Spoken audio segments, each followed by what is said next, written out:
Namun betapa sayangnya Allah Subhanahu wa taala kepada kita, ya tidak hanya Allah berikan fitrah, tidak hanya Allah berikan akal. Ya, tapi Allah Subhanahu wa taala kemudian memberikan sesuatu yang lebih istimewa, dan itu adalah Al-Qur'an, ya kitab suci yang Allah turunkan di bulan Ramadan, ya sebagai sebuah kenikmatan yang luar biasa, sebagai sebuah jawaban atas kegelisahan yang membuncah ya dari diri Rasulullah sallallahu alaihi wasallam ketika cita-cita beliau adalah menghadirkan kebaikan ya di muka bumi ini. Ya, maka di saat jahiliyah itu menyelimuti bumi ini, maka cita-cita besar itulah yang ada dalam diri beliau, di mana beliau ingin menghilangkan semua kejahiliaan. Ya, maka solusi yang Allah berikan adalah Al-Quran. Ya, maka Al-Quran bukan sekedar kitab suci yang diturunkan untuk memperbaiki individu, atau kemudian kitab suci yang diturunkan hanya sekedar memperbaiki satu keluarga atau satu masyarakat. Ya, bahkan Al-Quran ini adalah kitab suci yang Allah Subhanahu wa ta'ala hadirkan sebagai solusi untuk memperbaiki bumi ini.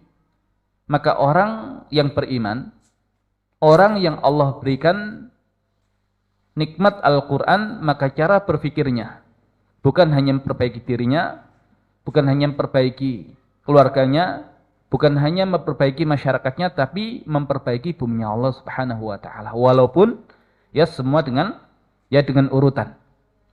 Nah, ulama menjelaskan kalau akal itu ya adalah ibarat mata, ya maka mata itu belum akan bisa melihat dengan sempurna tanpa ada cahaya. Dan cahaya itulah kitab suci yang Allah berikan, ya agar apa-apa yang tidak bisa dijangkau oleh akal, nah itu semua tergambar dengan sangat jelas, ya sebagaimana yang Allah Subhanahu wa ta'ala turunkan di Al-Quran. Jadi ada sesuatu yang berkaitan dengan his, indera, ya, yang kemudian kita miliki 5 panca indera. Ada sesuatu yang berkaitan dengan akal, dan sesuatu yang lebih luas lagi cakupannya adalah sesuatu yang berkaitan dengan yang ghaib. Dan ulama menjelaskan, tidaklah sesuatu yang tidak bisa dijangkau oleh akal kita, yang dia berkaitan dengan sesuatu yang ghaib, yang bermanfaat bagi kita, kecuali Allah Subhanahu wa ta'ala jelaskan di dalam Al-Quran ataupun melalui lisan Nabi Muhammad sallallahu alaihi wasallam.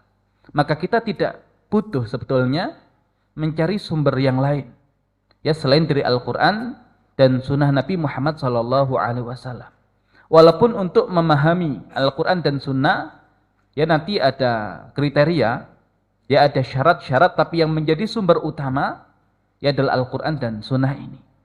Kalau kemudian kita maksimalkan Al-Quran dan sunnah ini, ya termasuk dalam konsep pendidikan Islam, nah maka begitu luar biasa hasil yang akan diberikan oleh Allah Subhanahu wa ta'ala. Nah, sehingga Al-Quran yang Allah Subhanahu wa ta'ala berikan, ya dia seperti cahaya yang dengannya jalan yang ada di hadapan kita tergambar dengan sangat jelas. Nah, sehingga kewajiban kita apa? Ya terlebih di bulan Ramadan ini, menjadikan Al-Quran sebagai huda kita.